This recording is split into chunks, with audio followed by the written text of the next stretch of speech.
নমস্কার বন্ধুরা, শ্রাবণীর রান্নাঘরে আপনাদের সবাইকে স্বাগত জানিয়ে আমি আবারও একটা রান্নার ভিডিও নিয়ে আপনাদের সামনে চলে এসেছি। আজকের আমি আপনাদের একটা টিফিনের রেসিপি বানিয়ে দেখাবো। আশা করি আপনাদের ভালো লাগবে। তার জন্য কিন্তু আমার পুরো ভিডিওটা আপনাদের দেখতে হবে। তাহলে চলুন আজকের আমি এই টিফিনটা কিভাবে বানাই সেটা আপনারা একবার দেখে নিন। টিফিনটা বানানোর জন্য প্রথমে আমি এখানে একটা বড় বাটি নিয়ে নেব। এবারে বাটির মধ্যে দিয়ে দেব সুজি। এখানে আমি এক বাটি সুজি নিয়েছি, আর যে বাটির এক বাটি সুজি নিয়েছি সেই বাটিরই কিন্তু আমি এর মধ্যে দিয়ে দেব এক বাটি টক দই। সুজির মধ্যে টক দইটা দিয়ে দিলাম। এবারে আমি এর মধ্যে দিয়ে দেব আন্দাজ মতো অল্প সামান্য একটু নুন, আর দেব আমি একদম স্বাদের ব্যালেন্সের জন্য অল্প সামান্য একটু চিনি দিয়ে এবার দইয়ের সঙ্গে সুজিটা খুব ভালোভাবে মেখে নিতে হবে। সুজির মধ্যে দই আর নুন চিনিটা দিয়ে খুব ভালোভাবে মেখে নিয়েছি। এবারে এটা আলাদা করে রেখে দেব। একটু যেটা রেখে দিতে হবে তার কারণ নুন চিনিটা ভালোভাবে মিশে যাবে আর দইটাও একটু ফুলে উঠবে, সেই জন্য আমি এটা ঢাকা দিয়ে সরিয়ে রেখে দেব। সুজিটা আমি আলাদা করে সরিয়ে রেখে দিয়েছি। এইবারে আমি আলু এখানে সেদ্ধ করে রেখেছি। আলু সেদ্ধটা একটু এইভাবে ছোট একটা গ্রেটার নিয়েছি। গ্রেটার নিয়ে আলু সেদ্ধটা এইভাবে একটু গ্রেট করে নেব। আলু সেদ্ধটা একটু গ্রেট করে নিতে হবে। আলুটা আমি এখানে গ্রেট করে আলাদা করে সরিয়ে রেখে দিয়েছি। আর অন্যদিকে গ্যাসটা অন করে একটা কড়া বসিয়ে দিয়েছি। কড়ার মধ্যে দিয়ে দেব প্রথমে সর্ষের তেল। এখানে আমি প্রায় 3 চামচের মতো সর্ষের তেল দিলাম। এবারে তেলটা একটু গরম হতে দেব। তেলটা আমার এখানে গরম হয়ে গেছে। এবার আমি এর মধ্যে দিয়ে দেব পেঁয়াজ কুচি। এখানে আমি একটা মাঝারি সাইজের পেঁয়াজ একদম ছোট ছোট করে কুচি করে রেখেছি। সেই পেঁয়াজটা আমি তেলের মধ্যে দিয়ে দেব।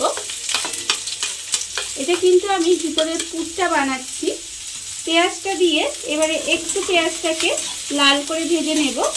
আর এই সময় কিন্তু আমি এর মধ্যে দিয়ে দেব, এখানে আমি লঙ্কাটা একটু গ্রেট করে রেখেছি, সেই লঙ্কাটা কাঁচা লঙ্কাটা দিয়ে দিলাম। আর দেব আমি এখানে আদাটাও গ্রেট করা আছে, আদাটাও আমি হাফ চামচ মতো দিয়েছি। আর এখানে দুটো লঙ্কা কিন্তু একটু গ্রেট করে দিয়েছি। এবার পেঁয়াজ আদা আর কাঁচা লঙ্কাটা একটু ভেজে নেব। পেঁয়াজ আদা আর লঙ্কাটা আমি একটু ভাজা ভাজা করে নিয়েছি। এইবারে আমি এর মধ্যে দিয়ে দেব গুঁড়ো মশলা। এখানে আমি দেব 1/4 চামচ মতো হলুদের গুঁড়ো, 1/4 চামচ মতো লঙ্কার গুঁড়ো। ঝালটা কতটা খাবেন সেটা কিন্তু বুঝে দেবেন। আর দেব আমি 1/4 চামচ মতো জিরের গুঁড়ো। সমস্ত গুঁড়ো মশলা আমি এর মধ্যে দিয়ে দিলাম। এবার আমি এর মধ্যে দেব আন্দাজ মতো নুন। নুনটা আমি এখানে আন্দাজ মতো দিলাম। দিয়ে এবার সমস্ত মশলা একটু কষিয়ে নিতে হবে। গুঁড়ো মশলাগুলো দিয়ে আমি খুব ভালোভাবে কষিয়ে নিয়েছি একটু। এইবার আমি এর মধ্যে দিয়ে দেব যে আলুটা আমি এখানে গ্রেট করে রেখেছিলাম, সেই আলুটা কিন্তু আমি এর মধ্যে দিয়ে দেব। দিয়ে আলুটাকে মশলার সঙ্গে খুব ভালোভাবে মিশিয়ে নিতে হবে। মিশিয়ে নিলেই কিন্তু আমার পুরটা এখানে রেডি হয়ে যাবে। পুরটা আমি এদিকে ঠান্ডা করতে দিয়েছি ঢেলে, আর অন্যদিকে আমি একটা মিক্সিং জার নিয়ে নিয়েছি। এইবার আমি মিক্সিং জারের মধ্যে দিয়ে দেব যে সুজিটা আমি দই মিশিয়ে রেখেছিলাম, দই নুন চিনি মিশিয়ে রেখেছিলাম, সেটা কিন্তু আমি এই মিক্সিং জারের মধ্যে দিয়ে দেব। এবার আমি এর মধ্যে দেব মুড়ি। এখানে আমি এক মুঠো মুড়ি একটু জলের মধ্যে ভিজিয়ে রেখেছিলাম, তারপর জল থেকে ছেঁকে তুলে রেখেছি। সেই মুড়িটা কিন্তু আমি এর মধ্যে পুরোটাই দিয়ে দিলাম। এবার আমি এর মধ্যে দেব অল্প একটু জল। যে বাটিটায় আমি সুজিটা ভিজিয়ে রেখেছিলাম সেই বাটিটা ধুয়ে অল্প সামান্য একটু জল দিলাম। দিয়ে এবারে এটাকে আমায় খুব ভালোভাবে পেস্ট করে নিতে হবে। পেস্টটা আমার এখানে কিন্তু রেডি হয়ে গেছে। দেখুন ঠিক এরকম হয়েছে। এবারে আমি এটা ঢেলে নেব।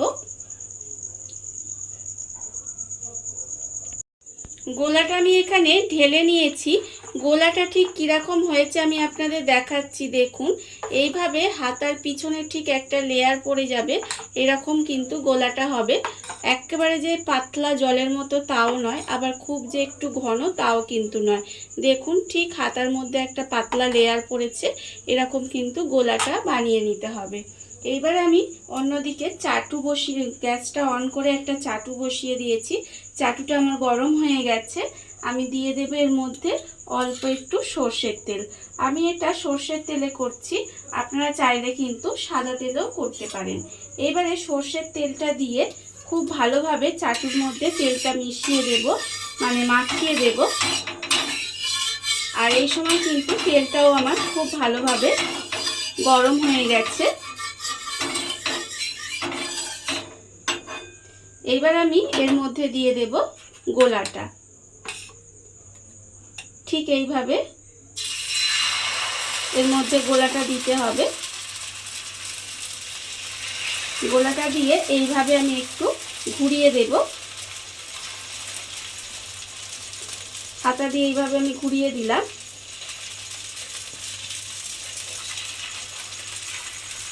দিয়ে এবারে এটা আমি একটু ঢাকা দিয়ে দেব। আর এই সময় কিন্তু গ্যাসটা কমিয়ে রাখতে হবে। আমি ঢাকা দিয়ে কিছুক্ষণ এইভাবে একটু রান্না হতে দেব, যতক্ষণ উপরটা টেনে যায়। দেখুন আপনারা, আমি কিন্তু এটা বেশিক্ষণ রাখিনি, প্রায় 2 থেকে 3 সেকেন্ড মতো রেখেছি। আর দেখুন উপরটা কিন্তু টেনে গেছে। এইবারে আমি এর মধ্যে দিয়ে দেব যে পুরটা আমি এখানে বানিয়ে রেখেছিলাম, সেই পুরটা কিন্তু আমি এইভাবে হাতে করে একটু লম্বাটে মতো করে নেব। নিয়ে মাঝখানটা এইভাবে একটু দিয়ে দেব। দিয়ে এবারে এটাকে এইভাবে উল্টে একটু দেব, ঠিক যেভাবে পাটিসাপটা বানায় সেইভাবে এইভাবে একটু উল্টে চেপে চেপে দিয়ে বানিয়ে নিতে হবে। দেখুন, ঠিক এইভাবে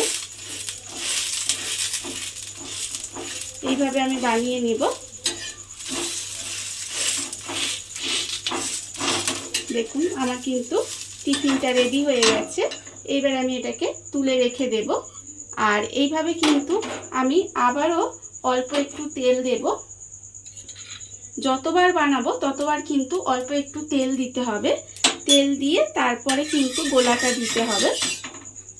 আর এইভাবে কিন্তু আমি প্রত্যেকটা টিফিন বানিয়ে নেব। দেখুন আপনারা, বাড়িতে থাকা কত অল্প উপকরণে কত অল্প সময় কত সুন্দর একটা টিফিন কিন্তু তৈরি হয়ে গেছে, আপনারা দেখতেই পেলেন। আর এটা আপনারা বাচ্চাদের স্কুল টিফিনে কিংবা বড়দেরও দিতে পারেন, খেতে কিন্তু ভীষণ ভালো হয়। আপনারা বাড়িতে একবার হলেও বানিয়ে দেখবেন। আর এই ভিডিওটা যদি আপনাদের ভালো লেগে থাকে, আপনারা যদি ফেসবুক থেকে দেখে থাকেন পেজটি ফলো করে দেওয়ার অনুরোধ রইল। আর যদি ইউটিউব থেকে দেখে থাকেন চ্যানেলটি সাবস্ক্রাইব করে নেওয়ার অনুরোধ রইল। তাহলে চলুন ভিডিওটা আমি এখানেই শেষ করছি। আপনারা সবাই ভালো থাকবেন, সুস্থ থাকবেন। আবারও হাজির হব নতুন কোনো রান্না নিয়ে।